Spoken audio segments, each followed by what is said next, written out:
Mau tahu Ustadz Somad di mana aja, sedang di mana, bersama siapa, ngapain aja? Jangan lupa tonton terus Hi Guys Official. Subscribe, like, share, and comment.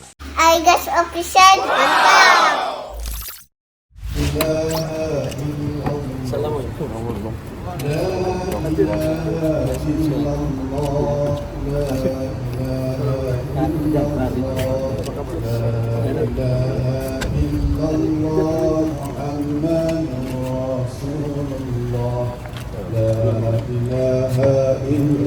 Yang mulia Hadratus Syekh Kiai Haji Abdus Somad LCMA telah hadir di tengah kita. Tafadhol izinkan saya membaca pantun terlebih dahulu. Bulan Ramadan, bulan penuh berkah. Perbanyak amal, jauhi maksiat. Terima kasih dan selamat datang untuk Ustadz Abdus Somad. Semoga selalu sehat. Untuk itu kami mohon perkenannya dengan sangat kepada yang mulia Al-Mukarram Syekh Haji Abdus Somad LCMA untuk memberikan tausiah kepada kita semua. Mudah-mudahan Allah bukakan pintu hati kita pada kesempatan sore hari ini untuk mendengarkan kata hikmah dari Al-Mukarram. Kepada yang terhormat kami persilakan. Assalamualaikum warahmatullahi wabarakatuh.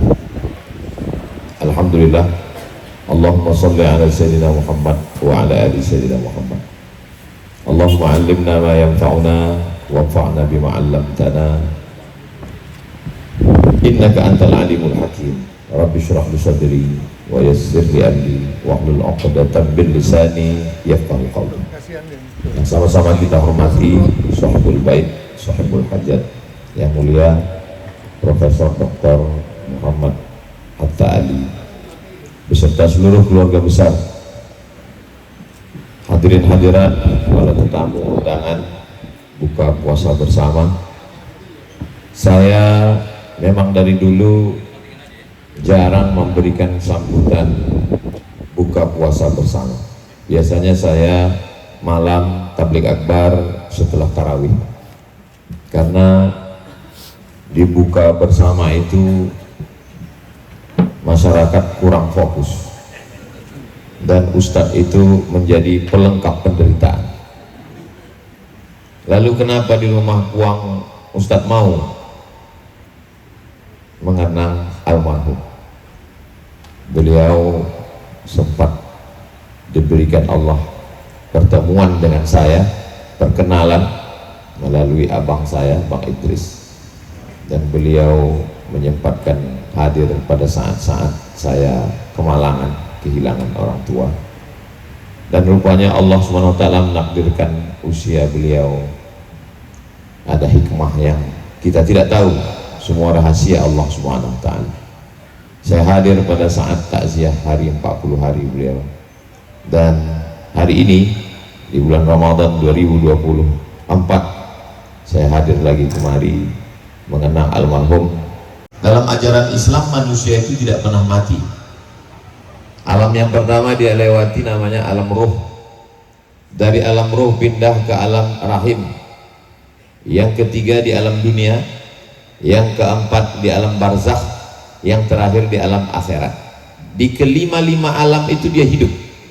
Yang pertama alam ruh. Di alam ruh itu dia hidup. Dalilnya a'udzubillahi minasyaitonirrajim. Wa idh akhadha rabbuka min bani adama min zuhurihim dzurriyyatahum wa asyhadahum ala anfusihim.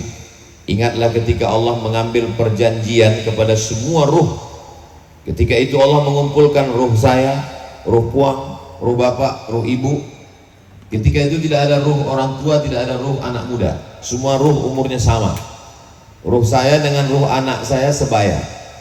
Baru kemudian ketika ruh masuk ke dalam jasad, baru ada yang tua, ada yang muda. Lalu kemudian ketika itu Allah bertanya kepada semua ruh. Kata Allah, alastu bi rabbikum, bukankah aku ini Tuhan kamu? Ketika itu semua ruh menjawab, bala syahidna, kami bersaksi engkau adalah Tuhan kami. Ketika itu ruh belum berjumpa dengan jasad, belum ada kulit, belum ada tulang, belum ada bulu, belum ada sumsum. Ruh yang murni, yang bersih. Lalu kemudian ruh masuk ke dalam rahim. Di alam rahim pun dia hidup. Inna ahadakum yujma'u khalquhu fi batni ummihi arba'ina yawman nutfah, 40 hari dalam bentuk air. Summa yakunu 'alaqatan mithla dzalik, 40 hari dalam bentuk darah. Summa yakunu mudghatan mithla dzalik, 40 hari dalam bentuk daging.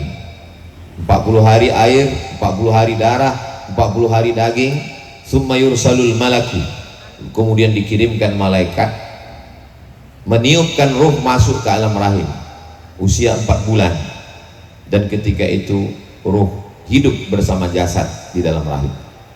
Setelah 9 bulan 10 hari dia keluar di dunia ini, dia disebut dengan hidup. Kata Nabi, umur umatku ini baina sittin wa sab'in, antara 60 sampai 70. Ada beberapa yang diberikan Allah kelebihan keutamaan. Man tala umruhu, panjang umurnya, wa hasuna amaluhu, baik amalnya. Mudah-mudahan puang panjang umur, sehat badan, istiqomah iman dan Islam.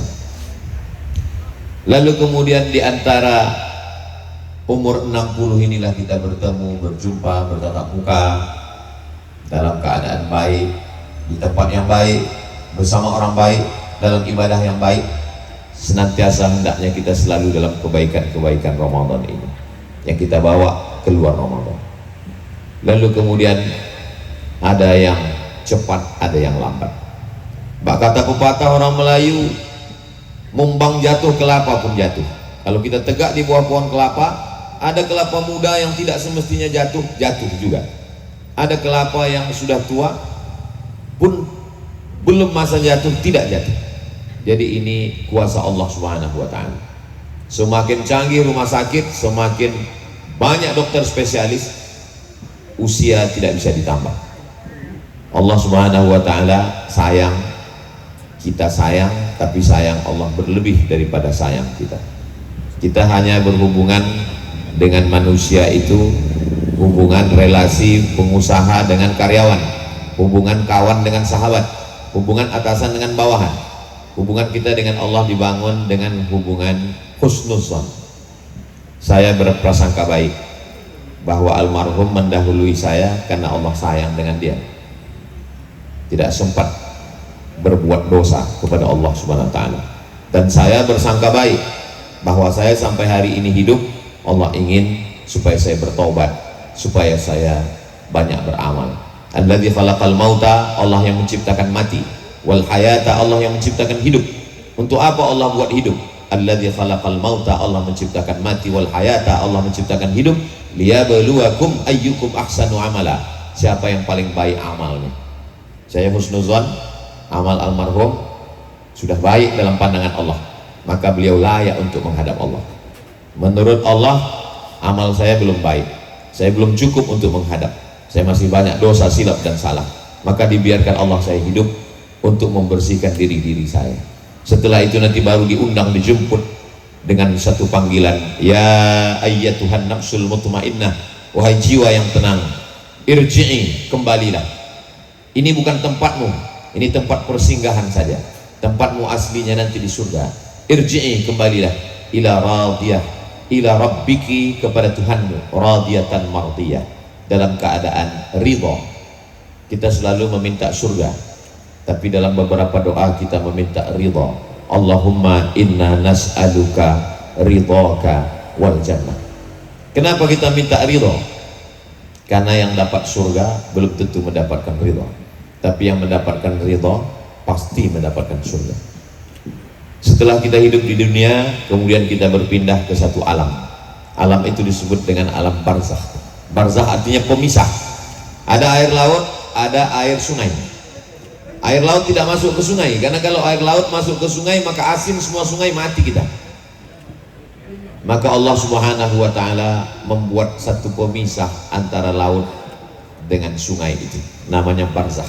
Dalam surat Ar-Rahman disebut bainahuma barzakhun la yabghiyan. Antara laut dan sungai itu ada pemisah, sehingga Allah Subhanahu wa ta'ala membuat kita juga berada di alam pemisah. Mereka tidak disebut di akhirat karena dunia belum kiamat, dan mereka tidak disebut di dunia karena mereka sudah meninggal dunia. Maka mereka berada di alam pemisah, namanya alam barzakh. Berapa lama mereka di alam barzakh? menunggu hari kiamat. Kalau di dunia ini 60 tahun, di alam barzakh bisa jadi 1000 tahun. Imam besar kita, Imam Syafi'i, meninggal tahun 204. Sekarang 1445. Berarti Imam Syafi'i sudah berada di alam barzakh 1200 tahun. Imam tasawuf kita, Imam Al-Ghazali, meninggal 505. Sekarang 1445. Berarti Imam Al-Ghazali sudah berada di alam barzakh 900 tahun. Jadi lebih lama mana kita di alam ini dengan di alam barzakh? Lebih lama di alam barzakh. Alam ruh Allah Ta'ala yang tahu. Alam rahim 9 bulan 10 hari. Alam dunia 60-70 tahun. 80 paling lama. 90 pertanyaannya sudah, pempes apa yang kau pakai? Alam barzakh ada yang 1000 tahun, ada yang 1200 tahun. Dan kita setiap melewati alam barzakh mengucapkan salam. Assalamualaikum ya ahlad diyar minal mu'minin wa inna insyaallah bikum lahiqun. Yarhamullahul mustaqdimina wal mustakhirin. Nas'alullah lana wa lakumul afiyah. Walaupun kita tidak kenal dengan siapa yang berada di pemakaman Baqi, di pemakaman Uhud, di pemakaman Ma'la di Makkah, kata Nabi, kalau engkau lewat di pemakaman, ucapkanlah salam. Assalamualaikum ya ahlad diyar minal mu'minin wa inna insyaallah bikum lahiqun. Yarhamullahul mustaqdimina wal mustakhirin. Nas'alullah lana wa lakumul afiyah. Beberapa jamaah khawatir nanti kalau saya mati yang mendoakan saya siapa Pak Ustadz? Saya tidak punya anak. Dalam Islam tidak punya anak tidak jadi masalah, karena doa orang beriman semuanya sampai. Kalaulah doa saya tidak sampai kepada saudara saya almarhum Wang Irfan, maka untuk apa kita sholat jenazah? Sholat jenazah itu isinya doa. Allahumma firlahu warhamhu wa'afihi wa'fu anhu wa akrim nuzulahu wa wasi' madakhalahu wa aghsilhu bil ma'i wal thalji wal barad wa naqqihi minal khataaya kama yunqqa thawbul abyadu minad danas wa abdilhu daran khairan min darihi wa ahlan khairan min ahlihi wa qih min fitnatil qabri wa adzabin nar. Allahumma la tahrimna ajrahu wa la taftinna ba'dahu wa fil lana wa lahu. Itu doa. Doa orang hidup untuk orang meninggal dunia. Itu dalil bahwa doa semua orang beriman sampai. Bukan cuma doa anak yang soleh. Lalu kemudian bacaan Quran juga sampai. Kalau ada orang mengatakan bacaan yang kita baca Al-Fatihah, Kulhu 3 kali, Al-Falaq, An-Nas, Yasin tidak sampai, maka untuk apa kita bacakan Al-Fatihah pada takbir yang pertama? Salat jenazah 4 kali takbir. Takbir yang pertama Al-Fatihah, takbir yang kedua sholawat, takbir yang ketiga Allahumma firlahu, takbir yang keempat Allahumma la tahrimna ajrahu. Itu semua menunjukkan bacaan-bacaan itu sampai.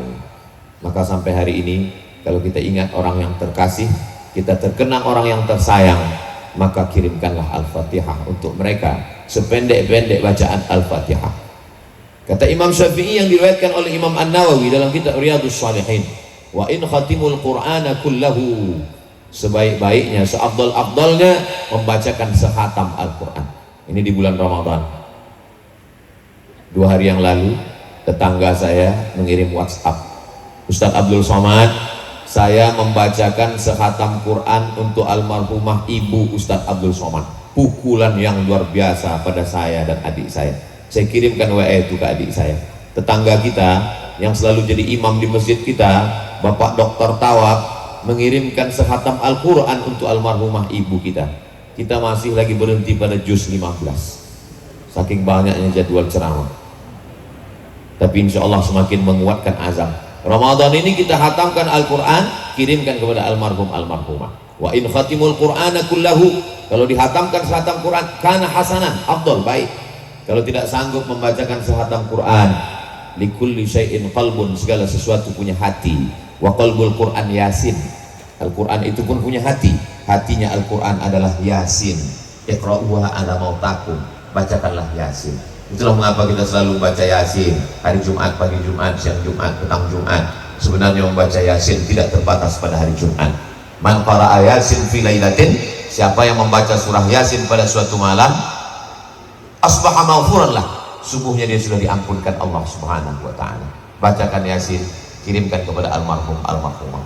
Tidak juga mampu membacakan Yasin, maka yang paling pendek adalah Qul huwallah 3 kali, Al-Falaq sekali, An-Nas sekali, Al-Fatihah sekali. Kalau itu pun terasa panjang, jurus yang terakhir itulah tadi kita kirimkan untuk almarhum Buang Ifan, Al-Fatihah. Kalau Al-Fatihah pun juga tidak sanggup, mati aja lah. Apalagi yang bisa kita balaskan untuk orang-orang yang pernah berbuat baik pada kita. Pisang emas bawa berlayar, masak sebiji dalam peti, hutang emas dapat dibayar, hutang budi dibawa mati. Man ahsana ilaikum, siapa yang pernah berbuat baik pada kamu, fakafi'uhu, balaslah. Fa illam tajidu, kalau kau tidak sanggup membalasnya, fad'u lahu, doakan dia.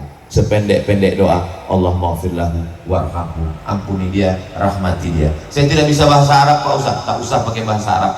Doa itu yang pakai bahasa Arab cuma 4.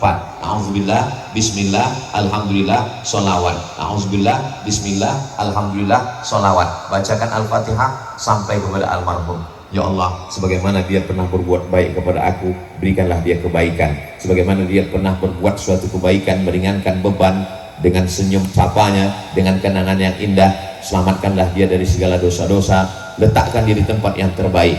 Itulah salah satu bukti hubungan kita tidak pernah putus, walaupun sudah berpindah dari satu alam ke alam yang lain, alam roh, alam rahim, alam dunia, alam barzakh. Pada akhirnya kita akan berjumpa. Seorang yang berkulit hitam, budak, hamba sahaya, bukan Quraisy, bukan Arab, miskin, susah, datang memeluk Nabi SAW dengan pelukan yang sangat erat. Nabi bertanya, kenapa kau peluk aku? Kata dia, aku belum tentu berjumpa dengan engkau ya Rasulullah. Kenapa engkau peluk aku, kata Nabi kepada hamba sahaya, seorang laki-laki yang hitam, legam. Kata dia, aku bukan mulia ya Rasulullah, amalku tidak banyak. Aku peluk engkau di sini karena aku tidak yakin nanti bisa bersama dengan engkau di surga. Lalu keluarlah hadis Nabi. Apa kata Nabi? Almar'u ma'aman ahab. Orang akan bersama dengan siapa yang dia cintai. Kalau ada cinta dalam hati kita, kita akan bersama. Saya yakin dan percaya, saya dengan almarhum akan bersama. Kenapa? Karena almarhum gambarnya masih saya simpan di laptop. Kemarin saya mencoba mengumpulkan beberapa foto, saya kasih komen. Panjang umur, sehat badan akan saya cetak. Di antara gambar-gambar ada gambar almarhum. Karena beliau bagian dari perjalanan hidup ini, kita bertemu dengan orang, kita bertegur sapa dengan orang, kita pernah berkenalan dengan orang. Kalau kita sudah benci dengan orang, jangankan orangnya, namanya pun disebut, kita sudah mual, kita tak suka. Tapi kalau kita suka dengan orang, apapun rintangan, kita akan tetap datang. Termasuklah pertemuan kita petang ini karena kasih dan sayang. Kalau ada kasih di hati kita, jauh pun menyeberang pulau, tak terasa. Bapak Ibu yang dimuliakan Allah Subhanahu wa Ta'ala, maka kita pupuk kasih sayang. Agama Islam ini adalah agama kasih sayang. Ketika kita buka Al-Quran, yang pertama kali yang kita baca adalah Bismillahirrahmanirrahim. Kalau bahasa orang kampung kami, in the name of Allah, most gracious, most merciful. Bahasa kasih dan sayang. Kenapa tidak yang pertama diucapkan dalam Al-Quran itu Bismillahil Azizil Jabbar, Bismillahil Mutakabbir Al-Qahhar? Yang pertama adalah Bismillah dengan nama Allah Ar-Rahman, yang maha kasih, Ar-Rahim, yang maha sayang. Pertemuan kita petang ini karena kasih dan sayang. Kita berkumpul, kita bersama. Buah daripada puasa adalah menanamkan kasih dan sayang. Tapi yang namanya kasih dan sayang itu tidak bisa diungkapkan dengan kata-kata. Kasih dan sayang itu perlu bukti. Apa buktinya kasih dan sayang pada almarhum? Kirim doa. Apa buktinya kasih dan sayang pada almarhum? Datang menyambung silaturahim pada yang hidup. Man ahabba ibsatalahu fi rizqihi, siapa yang mau lapang rezekinya, wa yumsa'alahu fi atharihi, mau panjang umurnya, falyasil rahimahu, maka sambunglah tali silaturahim. Suatu ketika Nabi Muhammad SAW meminta untuk menyiapkan makanan. Sahabat heran, kira-kira siapa yang akan kita berikan makanan? Ternyata makanan itu dikirim kepada sahabat Khadijah. Khadijah sudah meninggal. Nabi tetap menyambung silaturahim kepada sahabat-sahabatnya. Ada seorang sahabat Nabi datang, ibu saya sudah meninggal. Lalu Nabi bertanya, kamu punya bibi? Ibu punya saudara kandung perempuan, bibimu masih hidup? Ya. Silaturahim dengan dia. Al-khalatu bimasabatil bibi sama dengan ibu. Kalau yang sudah meninggal tidak ada, kita datangi ayahnya, kita datangi kawannya, kita datangi sahabatnya, kita bersilaturahim dengan anaknya, kita jaga keluarganya. Kenapa? Karena sesungguhnya hidup ini hanyalah penantian. Sampai masanya nanti kita akan berjumpa dengan orang yang terkasih dan tersayang. Dulu saya sama seperti kawan-kawan sahabat-sahabat. Kematian sesuatu yang menakutkan. Bagi saya mati adalah meninggalkan yang dicinta, yang disayang. Kematian berarti kita meninggalkan orang yang kita kasih, yang kita sayang. Tapi ketika ibu saya meninggal, berubah cara pandang saya. Meninggal berarti akan bertemu dengan orang yang terkasih dan tersayang. Kalau dulu ketika ibu kita masih hidup, ayah kita masih hidup, saudara kita masih hidup, kita mati takut. Kenapa? Karena kita akan meninggalkan yang tersayang. Tapi setelah mereka mendahului kita, berubah cara pandang kita.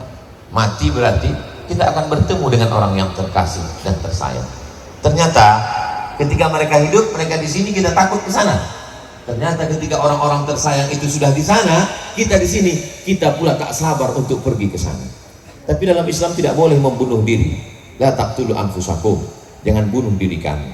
Tunggu saja sampai kematian itu datang. Apakah nabi-nabi itu takut terhadap kematian? Bagaimana nabi-nabi itu menghadapi kematian? Suatu ketika pintu rumah Nabi Musa, Nabi Ibrahim alaihissalam diketuk. Assalamualaikum. Waalaikumsalam. Nabi Ibrahim membuka pintu dan bertanya, man anta? Kamu siapa?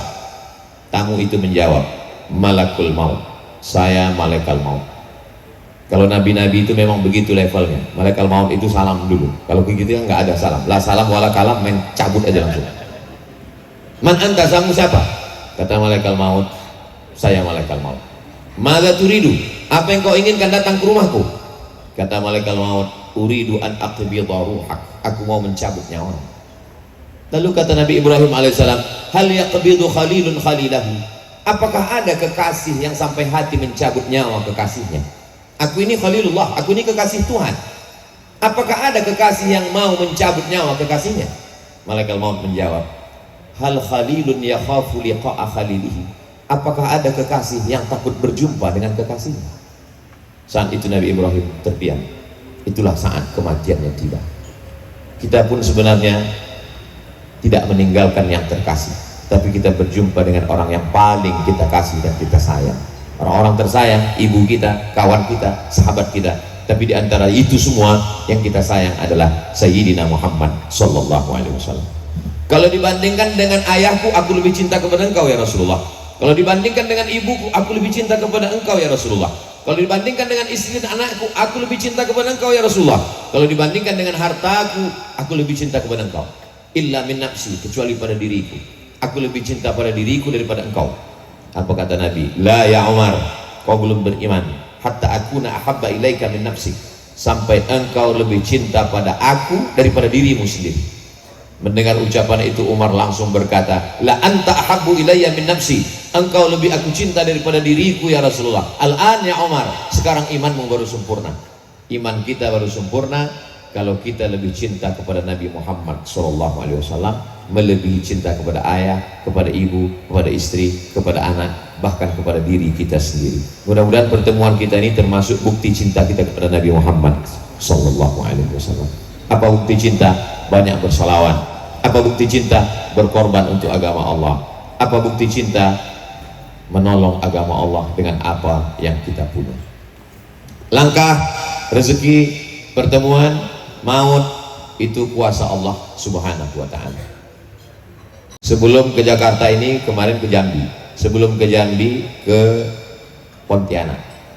Ketika mau pulang di airport, ketemu dengan Bapak Dr. Andus Cornelis, mantan Gubernur Kalimantan Barat. Di situ beliau tanya, begitu salaman jumpa, dia bilang, Abdul Somad Batubara, saya dulu membangun masjid di Kalimantan Barat ini Pak Ustadz dengan Pak Jan Farid, orangnya ada di sini. Kalau punya kuasa, pakailah kekuasaan untuk menolong agama Allah, membangun masjid. Mudah-mudahan kalau kita ada dosa, dosa itu diampunkan Allah Subhanahu wa ta'ala. Tapi kita tidak bisa menyogok Allah, menyogok malaikat. Kekuasaan milik Allah Subhanahu wa ta'ala, tu'izzu man tasya wa tudhillu man tasya. Man mana masjidan, siapa yang membangun masjid, banallah mithlahu baitan fil jannah, dibangunkan Allah untuknya satu tempat dalam surga. Cinta kepada Nabi mudah diucapkan dengan lidah, tapi cinta perlu pembuktian. Mana bukti cinta kepada Nabi? Apa yang sudah kita lakukan untuk Nabi Muhammad Sallallahu Alaihi Wasallam? Membangun masjid, Berziarah ke makamnya bagian daripada cinta. Kita ucapkan salam di depan kuburnya. Assalamualaikum ya Rasulullah, Assalamualaikum ya Habibullah, Assalamualaikum ya Nabi Allah. Kalau ada orang menahan diri dari yang haram, biasa. Menahan diri dari zina, biasa. Menahan diri dari narkoba, biasa. Tapi kita insya Allah menjadi hamba yang luar biasa. Istri halal, kita tahan. Makanan halal, kita tahan. Ini yang ada di meja Bapak ini, minuman ini semua halal semua. Kenapa Bapak tahan? Karena cinta kepada Nabi Muhammad Sallallahu Alaihi Wasallam. Ustadz sendiri kenapa Ustadz tahan? Saya sebetulnya bisa aja makan karena saya sedang musafir ini. Tapi karena Bapak Ibu tidak makan, saya segan juga. Kita menahan ini semua karena Nabi yang menyuruh tahan. Kita tidak pernah melihat surga, kita belum pernah melihat neraka, kita tidak pernah melihat malaikat yang mencatat amal kita. Tuhan belum pernah kita lihat. Lalu kenapa kita tahan makan kita, minum kita? Karena cinta kepada Nabi Muhammad SAW. Abu Bakar cinta kepada Nabi, dia sama dengan Nabi. Umar bin Khattab cinta kepada Nabi, dia perang bersama dengan Nabi. Sayyidina Ali sama dengan Nabi, menggantikan di tempat tidur Nabi. Tapi kita tidak pernah berjumpa dengan Nabi, tak pernah melihat Nabi. Jarak kita dengan Nabi 1445 tahun. Apa kata Nabi SAW? Ini ada telaga, nanti siapa yang minum di telaga ini dia tidak akan haus untuk selamanya. Lalu sahabat bertanya, kami ya Rasulullah, antum ashabi, kalian sahabat-sahabatku, kalian hidup dengan aku, kalian tidur dengan aku, kalian perang dengan aku, kalian sholat dengan aku. Tapi nanti ada namanya ikhwani, saudaraku. Siapa ikhwani itu ya Rasulullah? Amanubi, mereka percaya kepadaku, walam yarawni, padahal biji matanya tidak pernah melihat aku. Mudah-mudahan termasuk kita yang disebut oleh Nabi. Kita tak pernah berjumpa dengan Nabi. Kalau saya ditanya, Ustaz Somad pernah ketemu dengan Nabi? Nabi palsu aja pun belum pernah ketemu, nonton di TV. Yang kan Nabi yang asli. Kenapa kita tidak dihidupkan di zaman Nabi? Kenapa kita hidup di akhir zaman tahun 2024 ini? Banyak sekali sekarang anak-anak muda yang baru-baru tobat, baru hijrah berkata dengan lantang, kenapa kami tidak hidup di zaman Nabi? Kami ingin perang dengan Nabi. Jangan kutuk nasibmu. Kau dihidupkan Allah di akhir zaman ini karena menurut ilmu Allah memang kau layak hidup sekarang. Dan andai kau hidup sezaman dengan Nabi, belum tentu kau hidup ikut Nabi. Boleh jadi kau ikut Abu Jahal, Abu Lahab. Menurut ilmu Allah memang sekarang inilah kita hidup yang tepat, walaupun fitnahnya luar biasa. Ada orang mengatakan hidup dunia ini sudah kacau Pak Ustadz, dunia ini makin jelek, dunia ini makin hancur. Menurut saya tidak juga.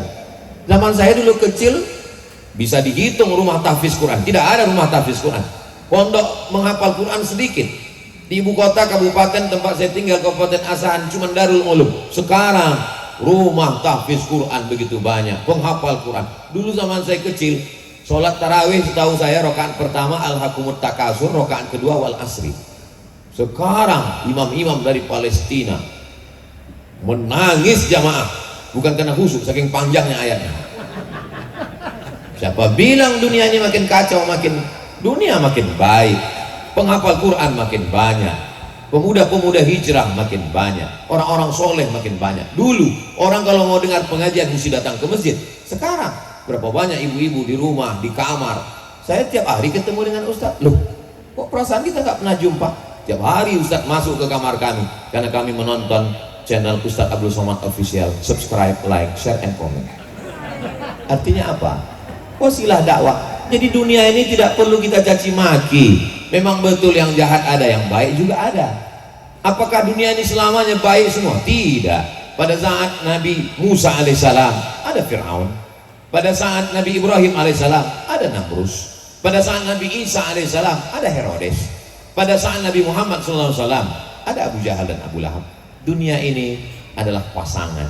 Ada baik, ada buruk, ada hitam, ada putih. Saudara yang dimuliakan Allah Subhanahu wa Ta'ala, dunia ini ada baik, ada buruk. Dunia ini diisi oleh manusia, dan manusia itu sejahat-jahat manusia ada baiknya, sebaik-baik manusia ada jahat. Kawan saya ini Pak Ustadz jahat semua, berarti dia bukan manusia, setan. Kawan saya ini Pak Ustadz baik semuanya, berarti dia bukan manusia, dia malaikat. Ustadz Abdul Somad penuh dengan segala kekurangan, kesilapan, kekhilafan. Siapa yang memperbaiki?